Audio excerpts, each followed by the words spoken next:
É verdade que Pedro foi bispo da Igreja de Roma e que os bispos da Igreja de Roma são legítimos sucessores de São Pedro, porque ele era o líder dos apóstolos, segundo Mateus 16, 18. É interessante nós observarmos que este tipo de afirmação se fundamenta não em perspectivas históricas, mas tão somente dogmáticas e teológicas. Não existe nenhum tipo de prova histórica de que Pedro tenha pastoreado a Igreja de Roma. No máximo, ele sofreu martírio em Roma, mas não que ele tenha presidido a Igreja de Roma e que tenha, assim, então, deixado sucessor. É importante nós observarmos que a ideia de uma primazia do bispo de Roma sobre as demais igrejas é uma construção medieval. O papado, ele é uma construção medieval. Muitos historiadores vão apontar para o século V, século VI, na figura de Leão I ou de Gregório o Grande.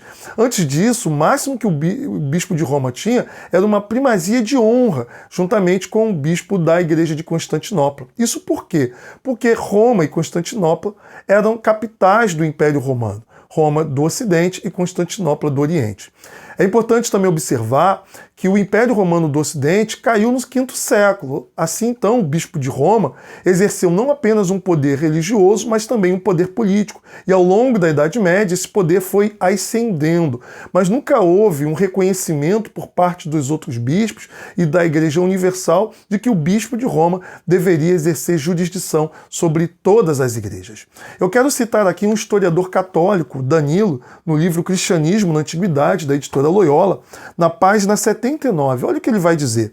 Que nada se sabe da atividade de Pedro em Roma. Historicamente, é contestável que até 140 a comunidade cristã de Roma não foi dirigida por um episcopado monárquico. A lista de sucessores de Pedro datam de fins do segundo século e apoiam-se mais em concepções teológicas do que em investigações históricas. Os historiadores, tanto protestantes como católicos, na sua grande maioria, e seculares, vão dizer que a Igreja de Roma, até o meado do segundo século, ela era governada por um colegiado de presbíteros. Se é uma igreja que poderia reivindicar, a partir dessa interpretação petrina de poder de jurisdição sobre as demais igrejas, era a Igreja de Antioquia, porque ela foi, sim, pastoreada pelo apóstolo Pedro, segundo o que nós encontramos lá no Novo Testamento. Mas ainda assim, essa igreja não faz uma reivindicação de autoridade sobre as demais igrejas, porque essa reivindicação é uma construção medieval, uma tentativa do bispo de Roma de aumentar o seu poder sobre as demais igrejas.